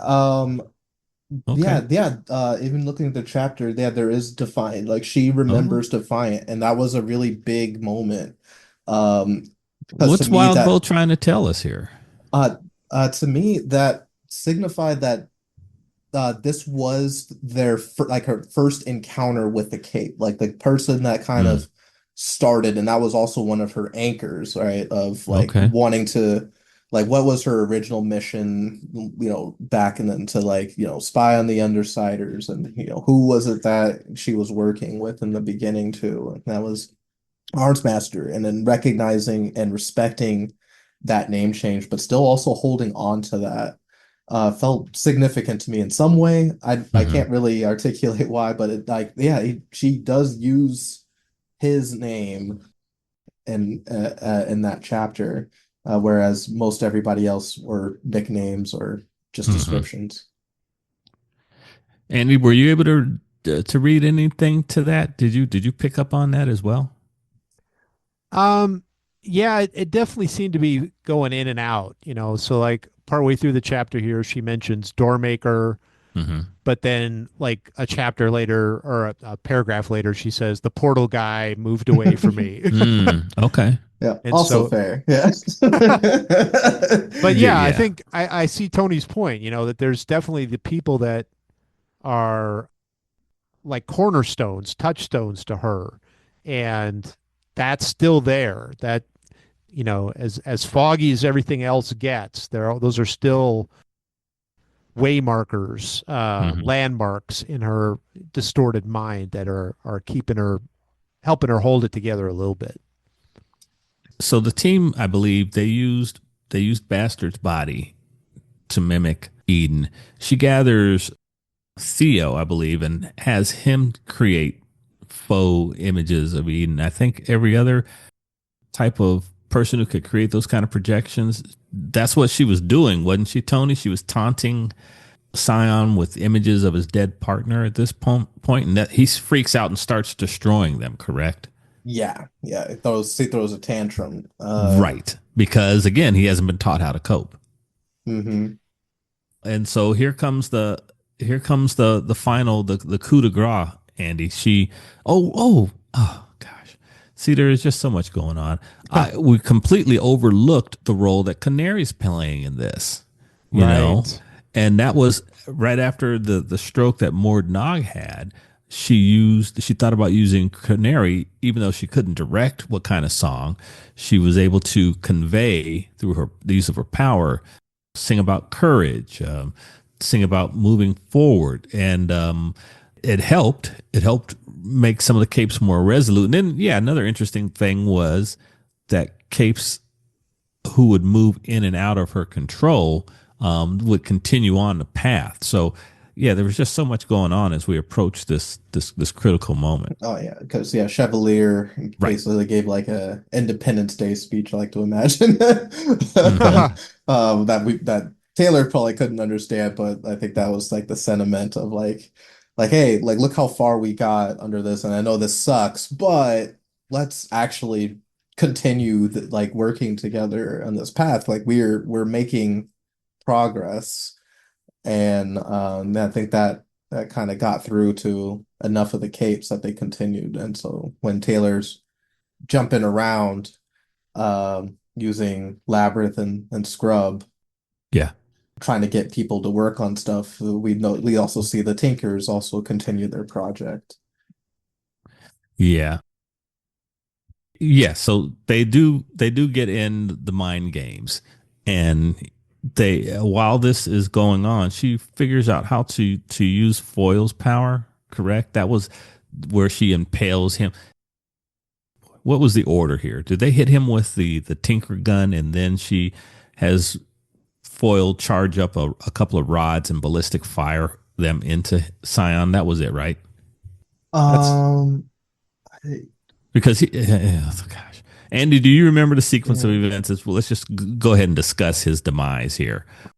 I don't remember all of it, other than they started getting into his head and he started freaking out. right. Yeah, she decided that she needed to get changers. She'd kind of been holding them Yeah. back, and she got them all to start looking like different, you know, visages of Hmm. stuff that would freak Cyan out. And so, Yeah, but and then go ahead, then, please. yeah, and then he starts, as Tony said, starts pitching a tantrum, and then finally the other folks start understanding what she's trying to do, and they start trying to help. Hmm. They're trying to do projections and things and get even more stuff in his mind, really mess with him. Then comes with Foil and those rods Yeah, after here we that. go. This was the main section here. In the moment that Hope died, the girl with the injured hand, Foil, used her power on the iron rods, infused them with the energy he was afraid of. The rods became projectiles in another's hands. His hope was gone. He was bewildered, scared. He didn't try to dodge. He couldn't or wouldn't. They impaled him, one in the head, one in his chest. The Tinkers fired their weapons. The interdimensional ram turned into a gun. And so, yeah, yada yada yada. This is how they finished him off. Sting, I believe, is Yes. the shard, correct, Tony? Yeah, and I believe, if I recall, it was somewhere in Scion's interlude where he actually touched on it. So like we as the readers Yes, he kind of did. knew that there's not much variation for that particular shard because it was just refined to be Hmm. this like pure attacking weapon. Like it's meant to pierce through anything. Hmm. And then Taylor kind of sciences, like she uses like a scientific method to kind of fall into like, oh yeah, like I'm observing he's avoiding this particular thing, and so Taylor Mm, realizes Sting becomes really important from Foil like mid fight, from like using all the other heavy hitters and watching how Hmm. Scion was spending time dodging and not dodging the nuke and not dodging all these people, Ashby's, all just tanking all of them. But Right. whenever Foil came out as part of that mix and that barrage, it was like, oh, I Yeah, gotta because try and that's sidestep why this. he destroyed her arbalast in her hand because that was a threat. Yep. right. Good And point. so yeah, and then so had he not, so Taylor was on the right track when she had Cuff form that big giant disc and then had Foil infuse it with her power. That was the right idea. She hadn't quite stumbled onto the importance of Foil's power at that moment, but Scion hit it edgewise or across the flat of the surface and destroyed it with his power. So now here we are. They've bullied him into submission, having this breakdown, and this is how they do him in. She charges up some rods and has ballistic fire him into him, and then they finish him off with the rest of their tinker tech. And bye bye, Golden Man. Yeah, one thing on the Tinkers though I wanted to touch on was that, she had had them working in parallel, first trying to find the well, and Right. she had been very disappointed when she looked in on them and saw that they failed. They couldn't. They searched everywhere and couldn't find it, and so she Mm-hmm. had changed them over to trying to make this weapon. And then here, I think, is what Tony was touching on, where Defiant is named specifically, and he was ready at the switch to fire it, Mm-hmm. the interdimensional ram. And that was it. And so let me finish this chapter out here. The beam ran out of power. The dead remains of the entity showered the ground and the center of the wasteland. I staggered. The emotion around me was too much. I pushed people away and they bumped into one another. Some left my range, only a handful remained. I didn't recognize a single one, even the one holding my hand. I couldn't shake the feeling I'd somehow betrayed myself, and I wasn't even sure who I was. It was over, and I was finally free to lose my mind. Another one of those super powerful statements for me, Andy. And Yeah. throughout the last chapter, you remember like hearing the voices she was hearing, right? Mm. Oh, yes. Yeah, before we leap into to chapter 7, were you able to make anything out of those voices she was hearing there, Andy? Because this is another point that went completely over my head. Yeah. No, I couldn't get that. I wasn't sure what was going on there. Okay. All right. So let's move on into chapter 7, the final chapter. So I sent Tony a text earlier in the week that essentially was, at this moment in the story, who's driving the bus, man? Taylor or her shard? Yes. Do you want to put out a supposition there, Andy?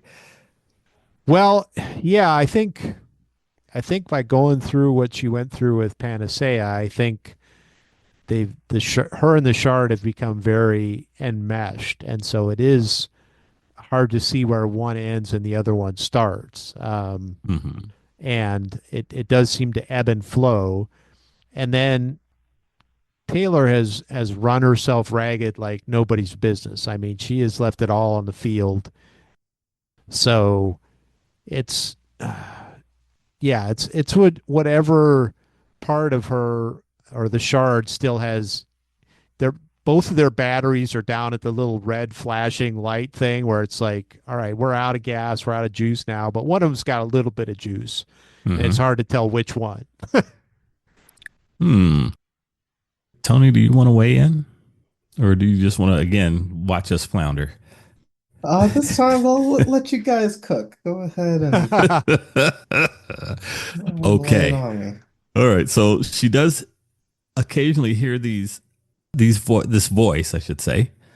And as she's trying to assess her surroundings and see what's going on. And all she thinks about is her threats, and she doesn't understand all this shouting and people pointing at her and the hugging that's going on. She tries to reach for her knife several times, and for some reason, she can't pull it out of her sheath. I'll just go ahead and say later on, we come to find out that it's Imp. Imp has been, I'm going to presume, been trailing her for at least two chapters, or at least one chapter anyway, in this important point in the battle. And she's been there trying to help her out. Okay, that makes sense. Yeah, see, I caught that this time through. It's like, oh, of course, Sure. yeah. She's been there the whole time. And That's her power. yeah, yeah. So of course Taylor couldn't take control of her because she didn't know she was there. But if Taylor can sense all powers, why couldn't she? I guess she could sense Because it. Oh, go ahead. no, you, please go ahead. I guess she could sense it, but she couldn't see a reason to use it. And so it didn't fit in her battle plan. So she didn't really, she kind of discounted it. But is she sensing individuals or is she seeing individuals? They come into her range and she uses them. How can she sense something if she doesn't know the person is there? Yeah, she forgot. Yeah, That's the thing. That's why that's that's why we that's her had so power. many beats. Sorry, I didn't mean to cut in there. No, go I ahead. just had because we have so many beats of Aisha interacting with other masters, and she always had that advantage. That's why she was so confident and let Regent like play around with her because it's like, oh, if I really didn't want you to control me, I just use my power, and then you just forget I'm even here. And how can you control what you don't know? Right. Hmm. Does that make sense? It does, but I don't know. You're still It's, wrestling with it? well, it seems like Taylor, with her sensing is gone a little OP. It's where like she was able to duke it out with the lady in the Earth alternate that was hmm totally taken over by the parahumans. Blue woman, aka The goddess. hmm goddess. Okay, she was able to duke it out with goddess. So it, I guess I assumed that Aisha's power was more, that this probably is the faulty assumption on my part. It was more related to human senses than shard interaction, but Um, it's probably S- both. yeah, Scion's interlude actually touched on Aisha's shard as well. I don't know if mhm. you recall. Basically, he recalibrated it a bit, but it basically Aisha's shard is why most capes actually forget the trigger event. Oh, okay. So, all Yes. right. Yeah, that's okay. Well, that's cool then. I had no idea that, but that makes sense. hmm And that's also why even recording equipment actually degrades that captures imp Hmm. as well. So even though she can appear on cameras and stuff, they degrade faster than normal. Wait, what? That's a thing? Did that come up? Did I miss that? I don't know if that's actually I might have messed up. Sorry. Oh. I don't remember where I read it, but yeah, Okay. All that right. is that's awesome. I think it was touched on with Dragon at some point, if I recall. Hmm. But I don't. Yeah. Uh, Okay. Fair enough. my bad if it was Word, but I think this was in Word. Okay. No sweat, Bubba. Don't feel bad. No, that's cool. All right. Sorry, it's been many years since I've read both at this point. It's cool. So this shard, this Queen Administrator Taylor amalgamation, I mean, it's not the same character we've been with throughout this story, I don't think. And they're trying to see what's going on, trying to assess their situation. Here's a danger over here. Here's a danger over there. Those people want to hurt me. Everything will be okay once I get control and there's nobody to stand in opposition to me. Did you do you sense this character, this new creation becoming more of a threat at this point, Andy, or were you still hoping she could pull it together No, and it just seems kind of like, yeah, she's definitely going into full shard mode here where she's just assessing everything as, I've got to survive, and that means taking everybody else out or taking control of everything. Hmm. So yeah, it's and the strangeness of the situation, and the fact that she's losing touch with humanity here makes it that much more difficult. And she even says that I was settling into the end state of my transition. Hmm. Yeah. And so what got me, I wanted to see if I can find it. What got me questioning who was in charge was the moment when Glory Girl showed up. Now she had gathered her, I'm presuming, and brought her to the battlefield. And that moment when when she put Panacea next to this form of her sister, this multi-headed blah blah blah Right. Cthulhu looking thing. Why would the shard do that? Why would the shard care?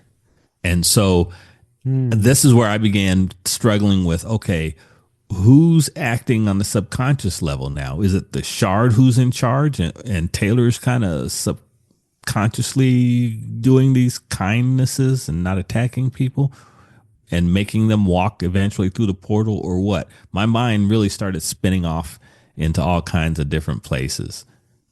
Did you Yeah. have anything like that, Andy? No, I had gone into, just thinking of her as the full on field marshal, where she was just, all right, I got to create this unit, basically building on what teacher had been doing, trying to say, all right, these folks have to act in this way. I'll throw these folks together here. And sometimes you're going to end up with combinations that Oh, seem to I see. indicate something, but maybe don't really. It's just coincidence. That's how I was thinking of it. Tony, what do you think of my supposition here? Mm, I don't know. I don't know. Okay. All right, Bubba.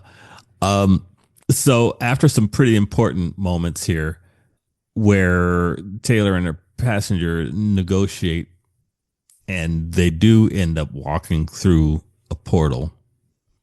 Yeah, I guess it's really kind of she for some reason that I can't figure out. Yeah, they walk through the portal because I think that she could have turned and reasserted control and gone on her new mission that she assigned to herself. But she finds herself on another planet, another Earth. Well, before we get there, Please go ahead, bud. there's this kind of standoff and nobody knows what's going on. And then all of a sudden, someone cries out. Mm-hmm. It had started. And then the outcry continues. And then you finally get the idea that everybody knows now that Cyan has been defeated. Right. But then, And yeah, then everybody's like, all right, well, what do we do now?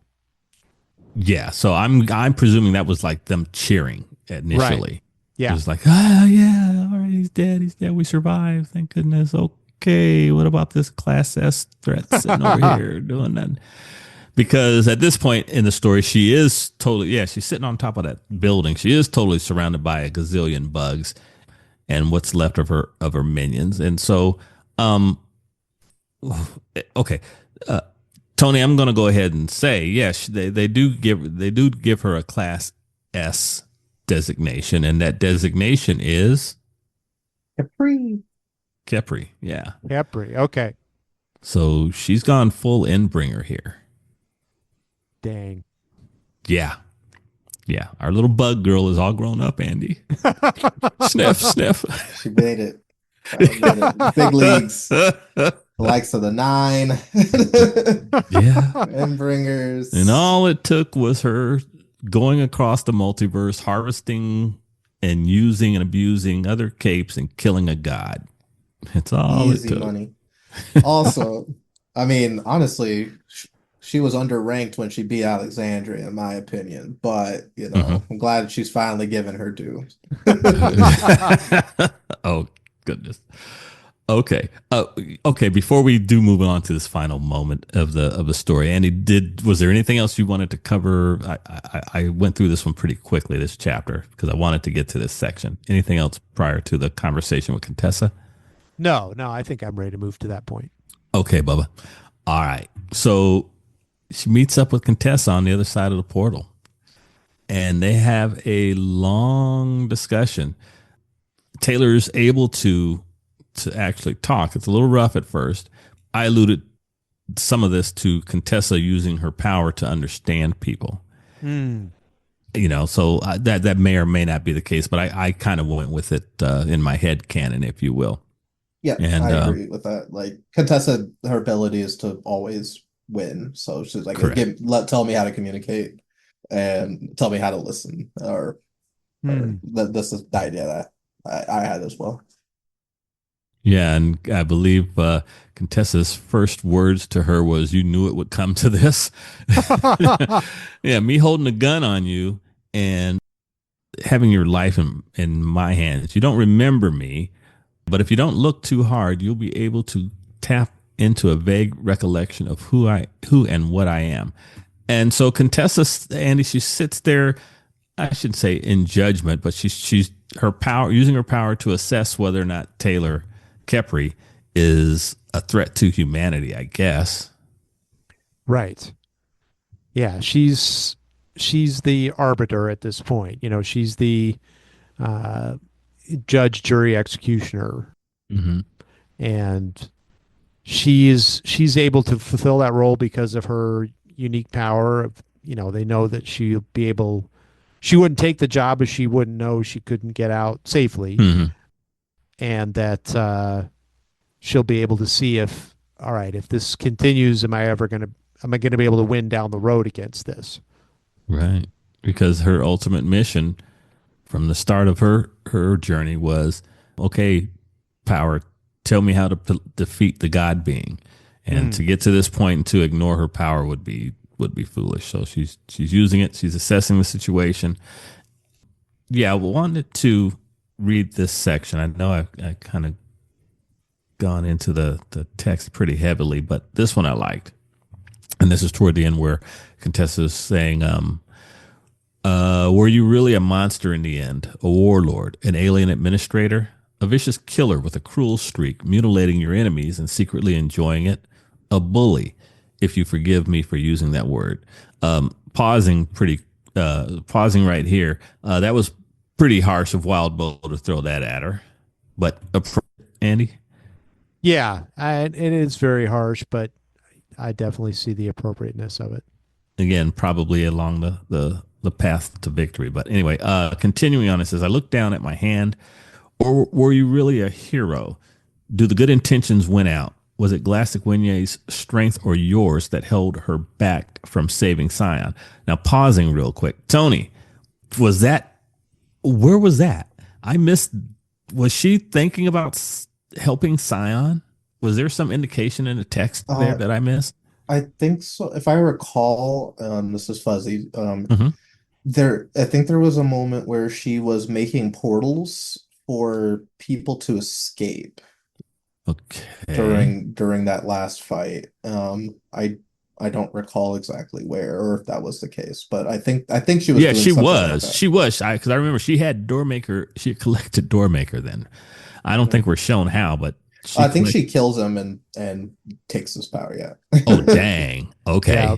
yeah. Okay. I missed that. So then it's possible she was on the verge of helping Science. She'd have sold out humanity to. Oh, boy. I'm not liking this person at all. Anyway, continuing. God, I'm so clueless. Continuing on real quick. I believe this is Taylor asking, yeah, why does it matter?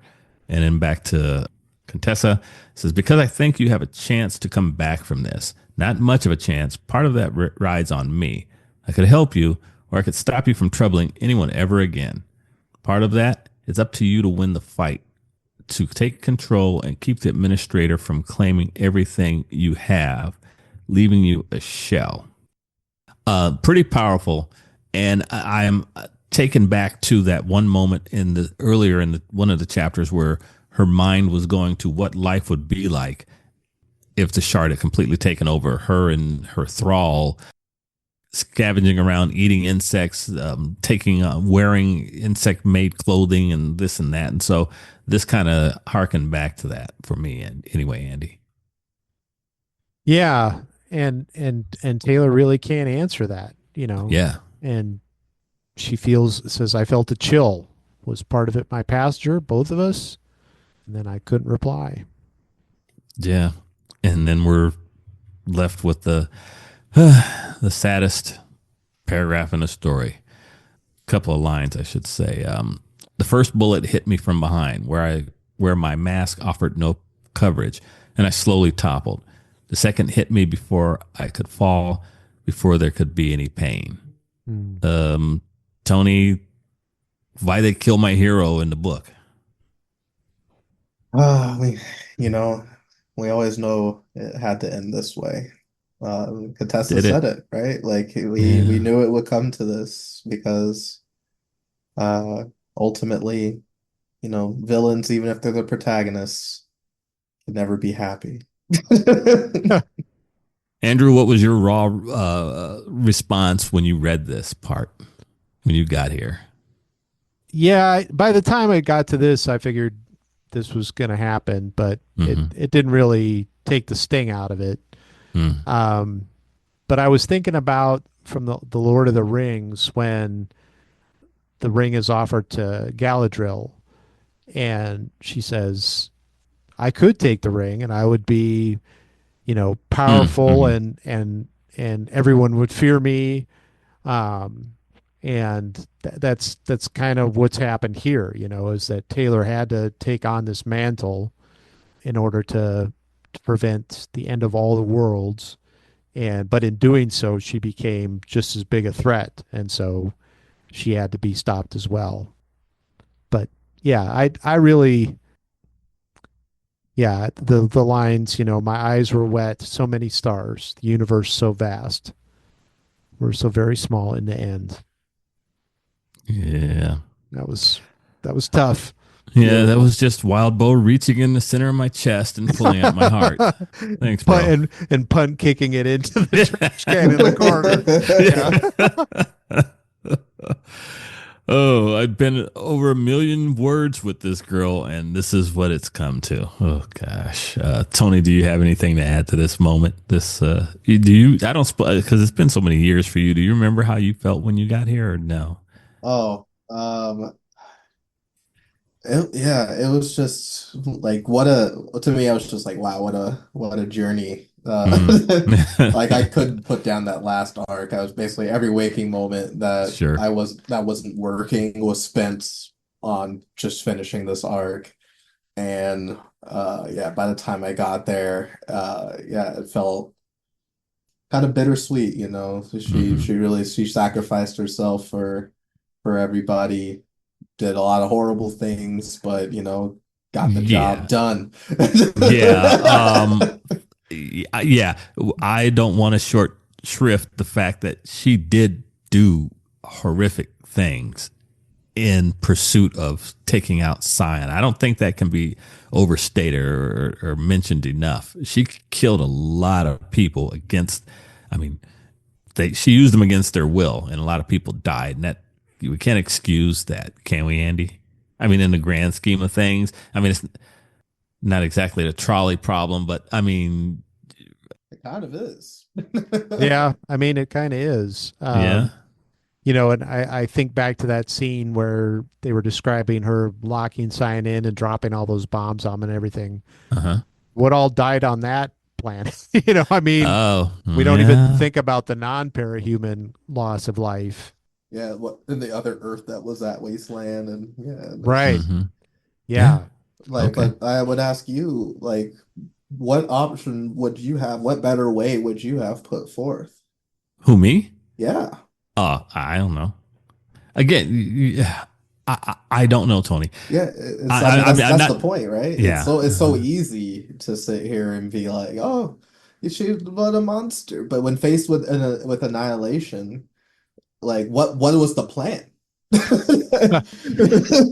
We were fighting each other, we were abandoning each other, we were unorganized, and what little organization they had failed horribly. Like Hmm. Taylor almost died like three times before it got to that point. She like this was all orchestrated. Like you also think about what other manipulators were at work here. And so I would ask you at the end of this, who won? Really? Hmm. Andy, who Uh, do you think were the real power players here?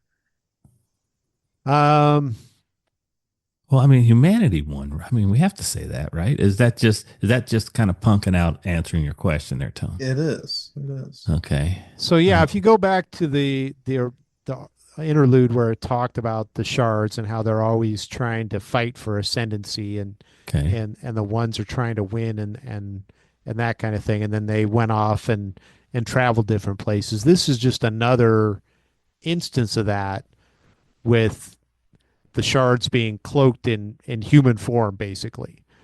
And so, yeah, I get where Tony's Oh, going with this, where it's not just all of humanity against Scion. There were some people who were hoping that Taylor would be the sacrificial lamb and take out Scion because they wanted to pick up the pieces. okay. So there are some other shards that are cheering, but not And just perhaps, yeah, perhaps this would be a better question after we finish the epilogues as well. okay. Yeah, So there may be some. we can put a pin in that and then revisit that as Yeah, well. there may be some implications going into the epilogue, but oof, oof, ooh, Bubba, I'm gonna I'm gonna try to give some serious consideration to that, Tone, and hopefully I can come back to it when we do hit the next episode. So, um, all right, let's go, Andy.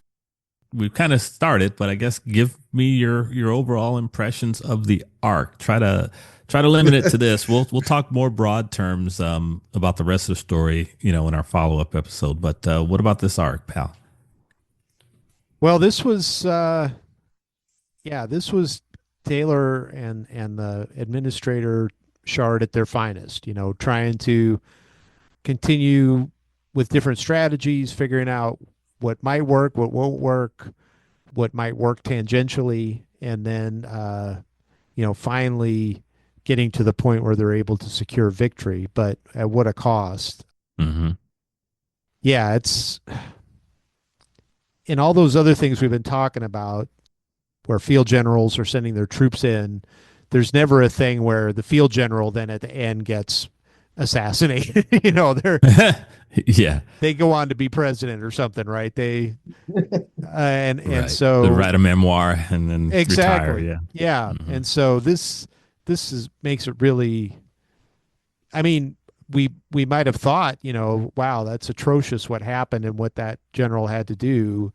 Why Yeah. why isn't there some consequence? But in this one, it's like, wow, the ultimate consequence. So it's kind of more makes sense a little bit, but it makes it harder to take too. So this was a tough one, but man, some amazing battle sequences, and I really liked the different ways Wildbow wove things in unexpected ways. Hmm. Tony, you want to give your thoughts about this? Well, before I do that, I also wanted to ask Andy Sure. about Sleeper. What did you think when Taylor was looking around and found Sleeper? I didn't know what to think on that. I was kind of surprised, that it was. She seemed like she was grabbing everything, and she didn't grab him. So You yeah, remember I'm the not. comment she made? No, I don't. You'll have to refresh my memory on That, that one. that he was more trouble than he was worth. For the longest time, the community, my favorite fan theory, which is what I actually thought of too, before I read it, but it was a common consensus is that Sleeper actually has a global stranger effect of always being perceived as a class S threat, so everyone just leaves him alone, which I absolutely loved. But Wildbow has confirmed that Nice. that wasn't his power, but Oh, we do eventually learn in the sequel. oh, So okay. Oh, okay. we can look forward to that. Huh. But yeah, I really like that. I kind of wish a little bit that he kept it in the dark, but or at the very least, if that was the power, that's great because that's one of my favorite characters in a story called One Punch Man. Oh. There's a class S hero Uh-huh. who has no powers, and everyone just is just afraid of him because he has a scar and an intimidating presence, and it's really just his heart beating super fast, so it just sounds like like an engine that he's revving up to destroy people. And it's really funny. Oh Uh, man. But yeah, as far as the yeah. Winding up the story here and how Wildbow kind of got us here. What do you think? Yeah, I from start to finish, the themes were great, with like kind of touching on, starting it with bullying. I thought it was like funny ending it with bullying, in Yeah. a sense. And the moral ambiguity was really consistent throughout, where it's like, was it justifiable? Hmm. Yeah. Was it right? Well, There was a whole lot of that. and she even admits it in the end, like, oh, I probably would do some things different, but ultimately she doesn't regret her choices, because given the circumstances, I think like most people kind of understand, right? Like, Hmm. especially us, since we saw everyone's perspectives. We see hers. We saw what was going on in the background and the foreground. So it's like, it's a lot easier to sympathize with Taylor and her decisions, despite how kind of naive she often was. Yeah. And yeah, I mean, she's still 18. So Right. Well, Good there is point. that. That's true. That's true. Okay. All right. And now it's time for Andy to announce his choice for key character of the arc. Whether hero or villain, cape or civilian, Andy will identify the characters that stood out to him, whether it's for good or ill. Okay, Andrew, who's your selection and why? Well, I don't think there's any mystery on who this has to be. It's got to be Taylor. Yeah. Yeah, I mean that kind of level of commitment and drive, knowing kind of somewhere in her mind that she's going to end up being, probably she's going to die one way or the other, but she's willing to do whatever it takes to save as many people as she can. That's hard to not see as just an ultimate heroic type action. So yeah, definitely Taylor, but I will give an honorable mention to Imp. Hmm. I didn't even, it didn't even dawn on me what was going on there. I was just so caught up in, maybe it's the shard, maybe it's, I don't know, alter alter Earth Taylor trying to communicate, across the multiverse. I didn't know what was going on, but the fact that she was there trying to help, that was pretty cool given how much of a little brat she was at the beginning of the story. So, Yeah. um, yeah, gotta give her the honorable mention. Yeah. Oh, and Any if I'm comments, Tony? Comments on Yeah, his I just selection? wanted to add that there is a really cool Easter egg involving Imp. Now that we're near the end of the story, the interlude that features Imp is not in the table of contents. Oh, So in order to find it, you actually have to go to the previous chapter and hit next to get to her interlude. Oh, And then shut any up. interlude that involves other characters, including Imp, from her POV, have broken links. oh wow, Nice. that's pretty funny. Okay, cool. Well, that's a neat one there. All right. Okay, so the Andy's selection for key characters are Taylor with an honorable mention for Imp. All right, folks. Wow, that's it. The journey of the story proper is complete. We've got left is the epilogue. So for now, we are going to be heading out. Tony, thank you so much for being here and helping a couple of old guys discuss this incredible story. We'll see you back here for the epilogue. Sound like a plan? Yeah, yeah. All right, thank you guys. All right. Thanks for listening, everyone. Happy New Year. I'm not going to get this thing edited and posted in time for Christmas, but we want to say Happy New Year. Hopefully, I have it out by then. And we hope that you will join us as we do tackle the epilogue and Andy heads out to the end of this massive and epic story. So until next time, take care. Thanks everybody.